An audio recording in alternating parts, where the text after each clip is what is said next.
निकला है। कब निकला था मालूम है आपको? नबी पाक की विलादत से 600 साल पहले। यमन का बादशाह था तुब्बे हुमैरी, पूरी दुनिया को फतह करने के इरादे से निकला। मक्का मौज़मा में आया, अहले मक्का ने उसकी फौज की कसरत देखा तो उन्होंने सुलह कर ली, कहा हम तुझसे जंग नहीं कर सकते, ये मुल्क हम वैसी तेरे हवाले करते हैं। तुब्बे ने खैमे लगाए मक्का की वादियों के बाहर, बड़ी बड़ी किताबों में ये रिवायतें मौजूद है, बड़े बड़े खैमे लगे, लेकिन कोई मक्का वाला उससे मिलने नहीं गया। कुछ दिन गुजरे तो तुब्बे हुमैरी बादशाह अपने वजीरों से कहता है कि जिस मुल्क को भी मैंने फतह किया वहाँ के लोग मिलने आते हैं, 2 टाइम आके सलामी देते हैं, क्या वजह है कि मक्का का कोई बाशिंदा नहीं आता, पता लगाओ। आखिर जब उन्होंने मेरी इताअत कबूल की तो आते क्यों नहीं? जब जासूस भेजा गया तो मालूम हुआ कि साहब ये उनके हज के अय्याम है। पूछा ये हज क्या होता है? कहा एक 4 दीवारी का मकान बना हुआ है ईंटों का, पत्थरों का, और सफेद कपड़े में ये मलबूस सफेद कपड़े पहनकर उसका तवाफ करते, कहते ये अल्लाह का घर है। उस 4 दीवारी को अल्लाह का घर कहते हैं और कहते हैं कि जिस दिनों में हज होता है हम सिवाय इस घर की ताजीम के और इसके तवाफ के किसी बादशाह किसी अमीर की तरफ नहीं झुकते।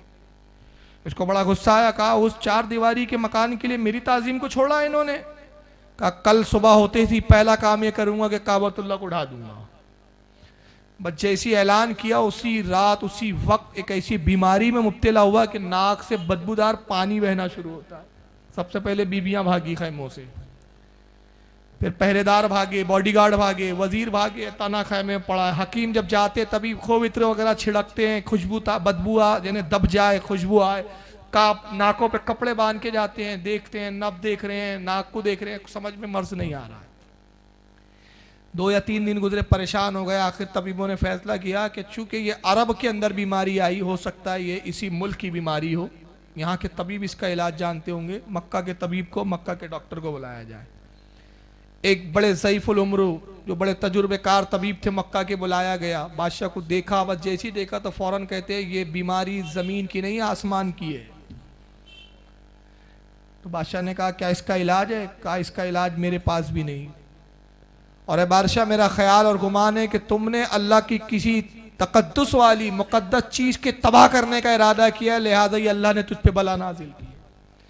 बादशाह ने कहा हाँ, ये उसी वक्त बीमारी हुई कि जब मैंने काबे को ढाने की बात की थी।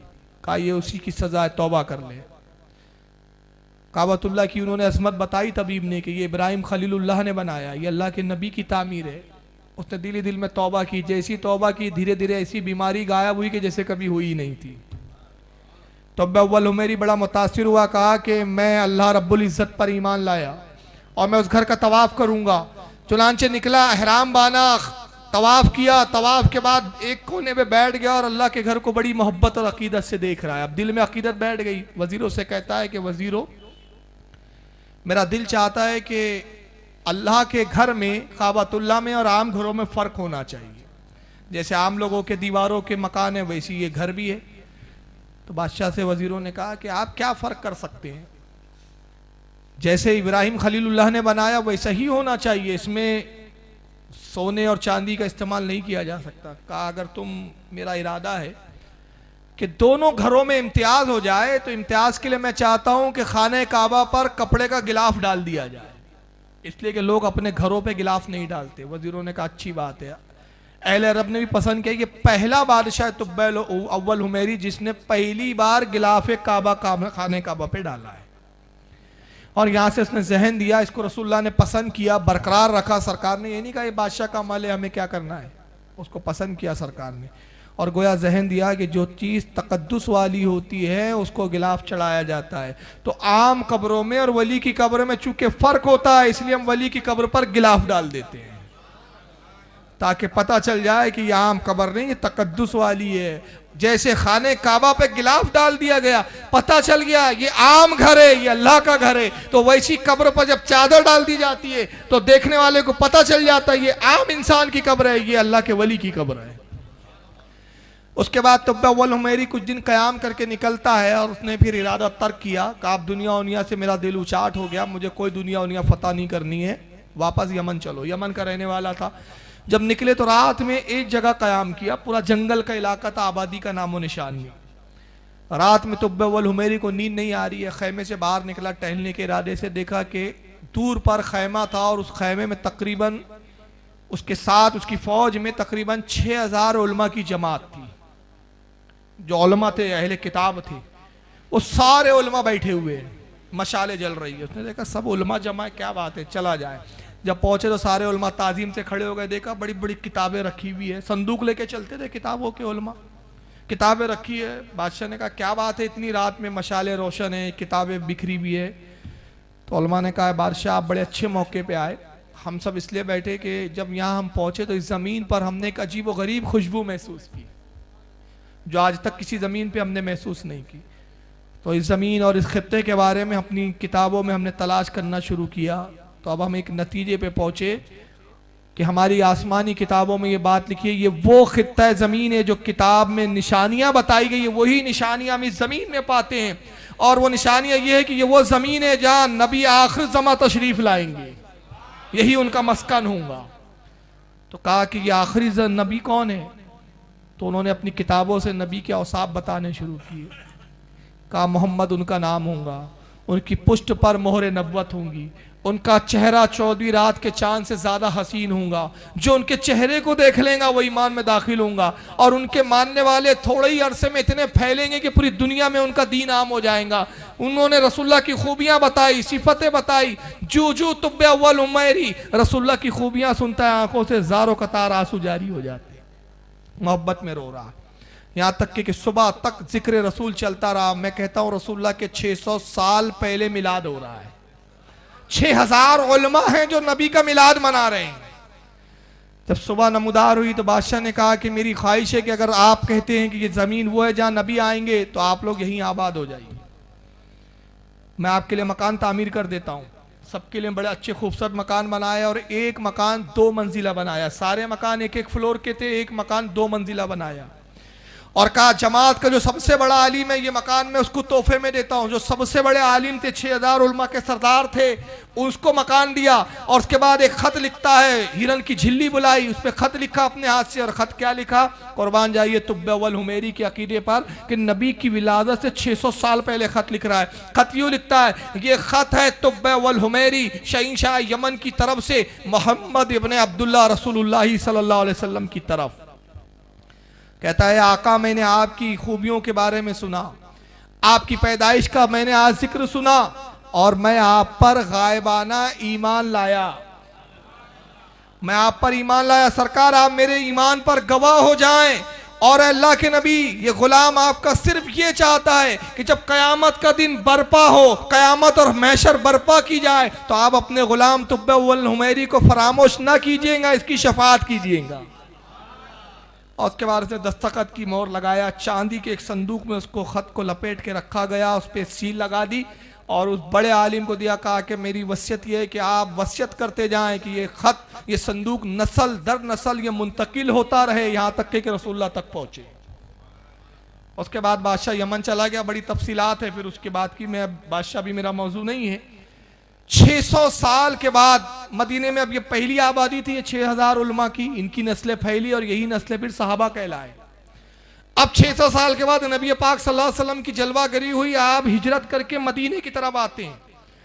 और जब मदीने में आप दाखिल हुए तो सहाबा ने घेर लिया, अर्ज करते या रसूलल्लाह आप मेरे घर चलें, मेरे घर चले। हर अमीर सहाबी चाहता है हुजूर मेरे घर कयाम करे।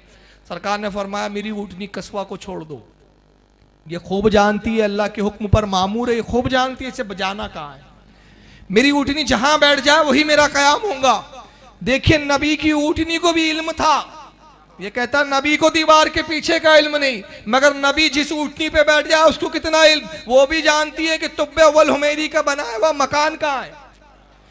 ऊँटनी चलते रही और कहाँ जाके बैठ गई, वही 2 मंजिला मकान के नीचे। और उसी आलिम की नस्ल से हजरत अबू अय्यूब अंसारी सहाबी रसूल मौजूद थे। अबू अय्यूब अंसारी के मकान पे ठहर गई। सरकार ऊँटनी से तशरीफ लाए, मकान में दाखिल हुई और जैसी दाखिल हुई तो सबसे पहला जुमला फरमाया, अय अबू अय्यूब अंसारी तुब्बे अव्वल हुमैरी का खत तो ले आओ। अर्ज के या रसूलल्लाह आपको कैसे पता? फरमाया मेरे रब ने मुझे बताया। लाओ तुब्बे अव्वल हुमैरी का वो खत।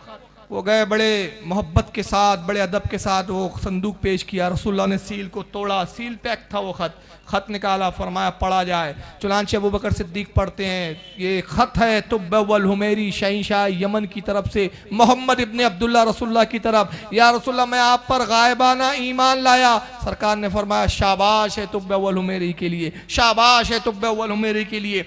फिर उसके बाद पढ़ा गया कि या रसूलुल्लाह क़यामत जब बरपा हो, हश्र का दिन हो, तो आप अपनी शफाअत से मुझे महरूम ना कीजिएगा, मेरी शफाअत फरमाइएगा। सरकार ने फरमाया तुब्ब वल हुमैरी, अगरचे मेरी उम्मत में नहीं था, मुझसे पहले था, मगर मुझ पर ईमान लाया, मेरी उम्मत में उठाया जाएगा और मैं उसकी शफाअत करूंगा।